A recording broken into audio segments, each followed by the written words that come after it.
हाय दोस्तों, मेरा नाम अमोल संगल है।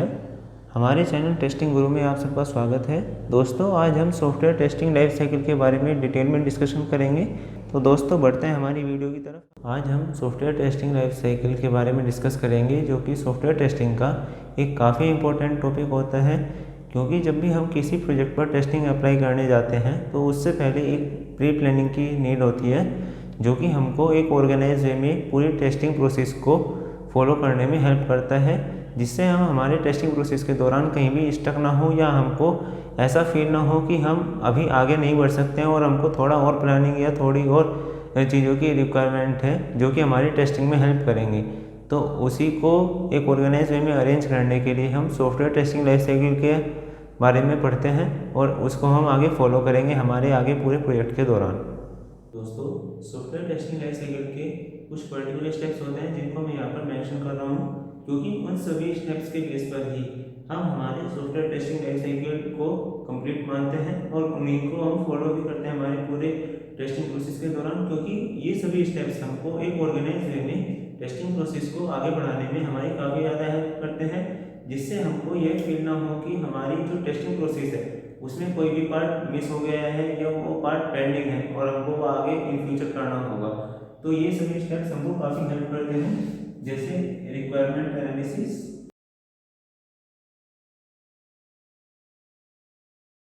सेकंड है हमारा टेस्ट प्लानिंग,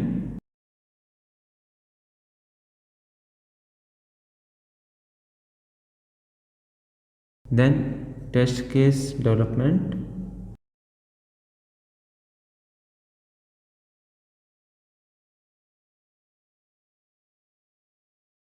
फोर्थ पॉइंट आता है हमारा टेस्ट एनवायरनमेंट सेटअप,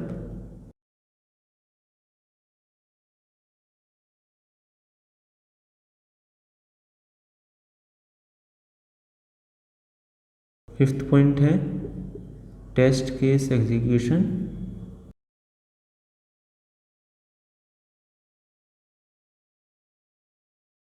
और लास्ट पॉइंट आता है टेस्ट साइकिल क्लोजर।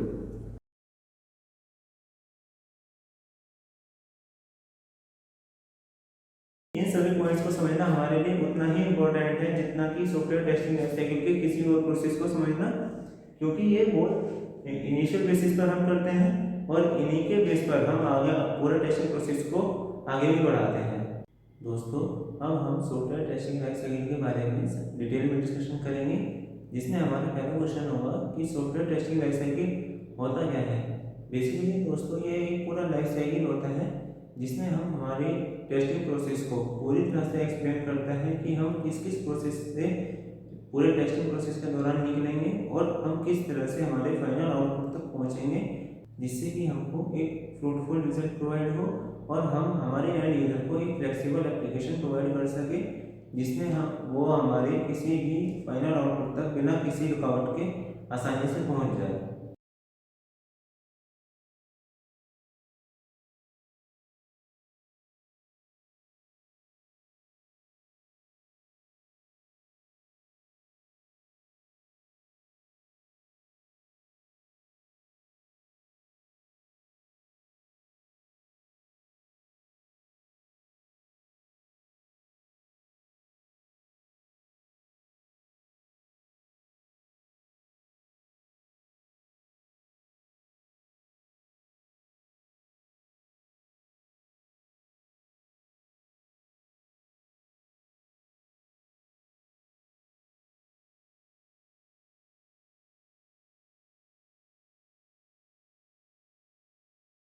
दोस्तों, बेसिकली इस डेफिनेशन से हम ये समझ पा रहे हैं कि यह एक ऐसा प्रोसेस होता है जो कि हमारे किसी भी प्रोजेक्ट को स्मूथली टेस्ट करने में हेल्प करता है, क्योंकि हमारे सभी स्टेप्स एक ऑर्गेनाइज वे में, या हम ये कह सकते हैं कि हमारे सभी प्रोसेसेस एक ऑर्गेनाइज वे में अरेंज वे में होते हैं, जिससे कि हम हमारे हर एक स्टेप को स्टेप बाय स्टेप फॉलो करते हैं और हमको किसी भी स्टेप को फॉलो करने में कोई भी परेशानी नहीं आती है, क्योंकि हमारे सभी स्टेप्स बहुत ही क्लियरली सभी टीम मेंबर्स के साथ बताए गए होते हैं और उनको हर एक स्टेप के बारे में एक कंप्लीट अंडरस्टैंडिंग होती है।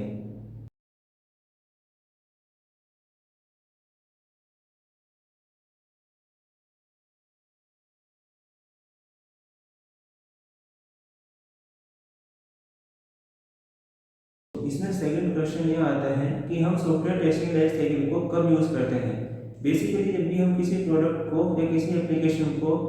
मार्केट में लॉन्च करने जाते हैं तो सबसे पहले हमारे पास एक पूरे प्रोजेक्ट का या पूरी एप्लीकेशन का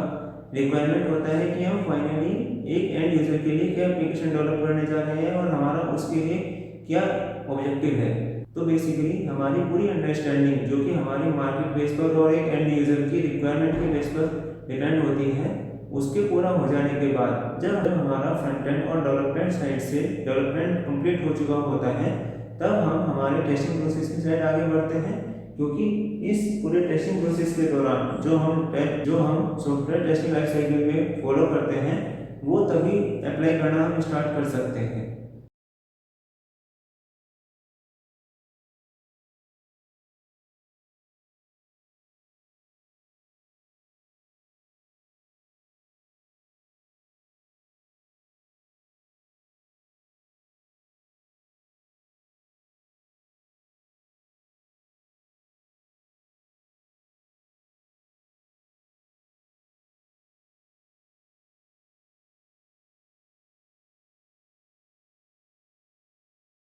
दोस्तों यहाँ पर हमारा थर्ड क्वेश्चन ये आता है कि हम सॉफ्टवेयर टेस्टिंग लाइफ साइकिल को यूज़ क्यों करते हैं। तो इसका मेन एक ये रीज़न है कि हमारा जो भी टेस्टिंग प्रोसेस होता है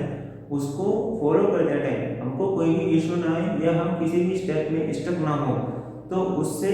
दूर रहने के लिए हम सॉफ्टवेयर टेस्टिंग लाइफ साइकिल को यूज़ करते हैं, जो कि हमारे टेस्टिंग प्रोसेस में हमारी काफ़ी ज़्यादा हेल्प करता है और हमको टेस्टिंग को एक फ्रूटफुल और एक लिमिटेड टाइम पीरियड में कंप्लीट करने में हमारी काफ़ी हेल्प भी करता है, क्योंकि इसमें हमारे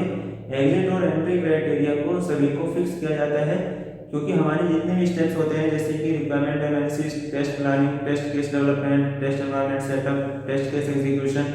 और टेस्ट साइकिल क्लोजर का, इन सभी स्टेप्स का एक पर्टिकुलर एंट्री और एग्जिट क्राइटेरिया होता है कि जब भी हम किसी एक पर्टिकुलर स्टेप को फॉलो करने जा रहे हैं तो उससे पहले हमारे प्री रिक्विजिट क्या हैं, जिनके अवेलेबल होने के बाद ही हम उस पर्टिकुलर स्टेप को स्टार्ट कर सकते हैं।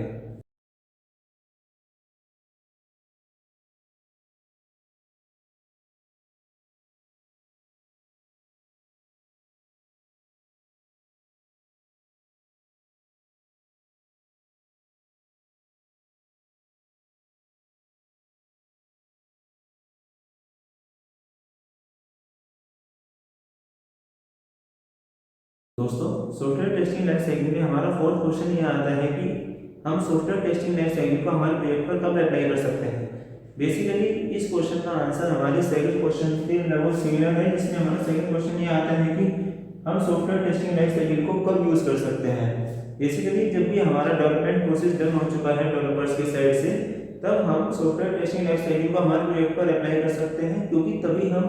हमारे टेस्टिंग प्रोसेस को भी स्टार्ट करते हैं, जो कि हमारे पूरे एक टेस्टिंग प्रोसेस के दौरान काफ़ी हेल्प करता है। जैसे कि सॉफ्टवेयर टेस्टिंग लाइफ साइकिल का मीनिंग ही ये होता है कि हम अपने पूरे साइकिल को, जो कि हमारा टेस्टिंग साइकिल होता है, उसको बिना किसी प्रॉब्लम के कंप्लीट कर सकें।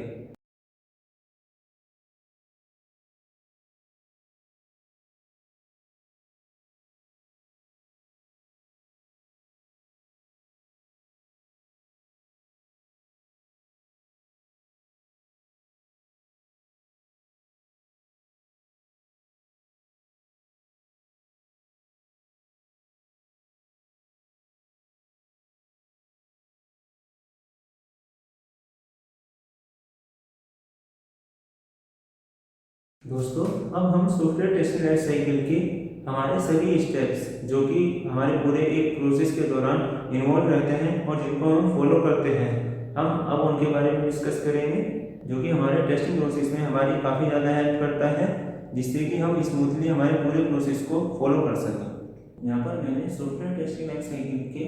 एक डायग्राम को ड्रॉ किया है, जिसमें मेरे 6 मॉड्यूल्स हैं। फर्स्ट है requirement analysis, then test planning,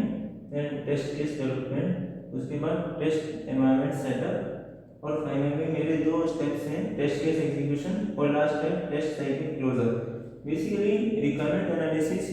हमारा एक ऐसा स्टेप होता है जिसमें हमारे पूरे प्रोजेक्ट के बारे में एनालाइज किया जाता है कि जो हमारी टेस्टिंग टीम है को अपने प्रोजेक्ट के रिलेटेड जितनी भी रिक्वायरमेंट्स होती है किसी भी इंफॉर्मेशन की, वो सभी इसी पर्टिकुलर स्टेप में सब गेन की जाती है। अगर हमारी टेस्टिंग टीम को कोई भी डाउट होता है किसी भी रिक्वायरमेंट या इंफॉर्मेशन को लेकर के, तो वो पर्टिकुलरली इसी प्रोसेस के दौरान वो कंप्लीट कर लिया जाता है। तो बेसिकली हम ये कह सकते हैं कि टेस्टिंग टीम की जितनी भी इंफॉर्मेशंस हैं अपनी टेस्टिंग प्रोसेस को आगे बढ़ाने के लिए, वो सभी required information requirement analysis step में ही प्रोवाइड करा दी जाती है।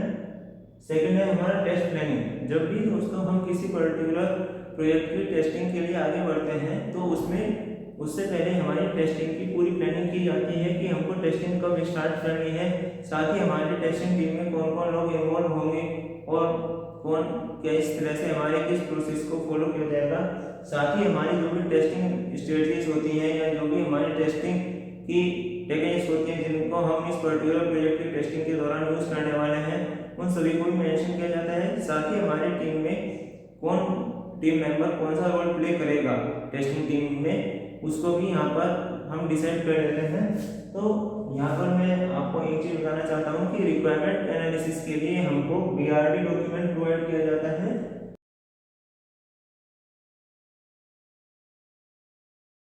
और टेस्ट प्लानिंग के बाद हमको टेस्ट प्लान डॉक्यूमेंट या टेस्ट स्ट्रेटजी डॉक्यूमेंट प्रोवाइड किया जाता है।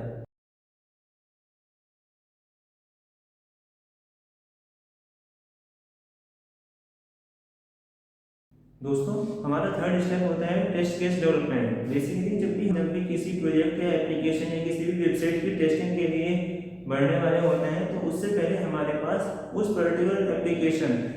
के सभी टेस्ट केसेस ऑलरेडी लिस्टेड होने चाहिए, क्योंकि टेस्ट केस डेवलपमेंट में हमारी जितनी भी फंक्शनलिटीज होती हैं उन सभी के बारे में हम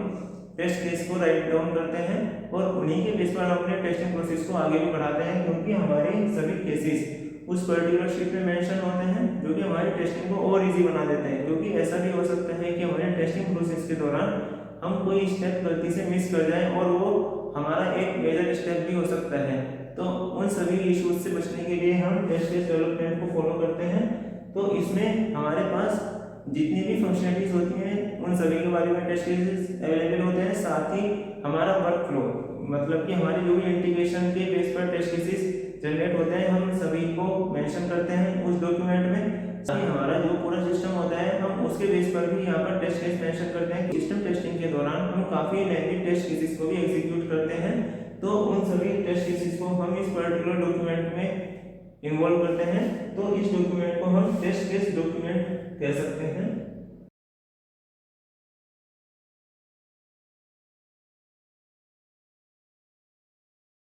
दोस्तों हमारा फोर्थ स्टेप आता है टेस्ट एनवायरनमेंट सेटअप। बेसिकली जब भी हम किसी प्रोजेक्ट या एप्लीकेशन की टेस्टिंग के लिए आगे बढ़ रहे होते हैं, तो उस समय पर हमारी सबसे पहली रिक्वायरमेंट होती है कि हम जिस भी एनवायरनमेंट पर टेस्टिंग प्रोसेस को आगे बढ़ाने वाले हैं, हमको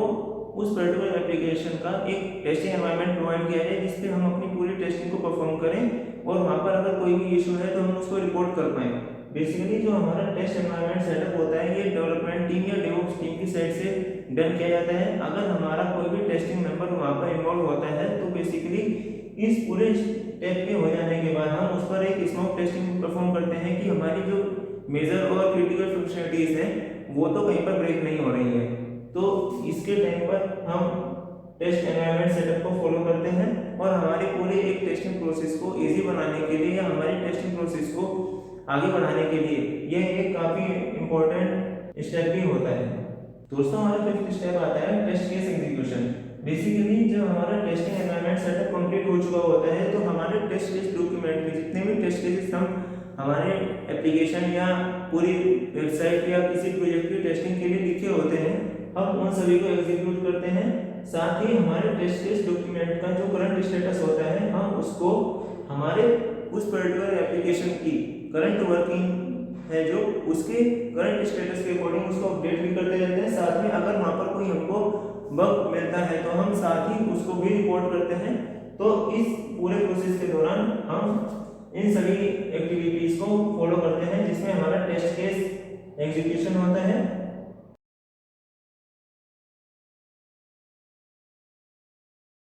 साथ ही हम इसको अपडेट भी करते हैं। फिर हम साथ में बग लॉग भी करने का काम इसमें करते हैं।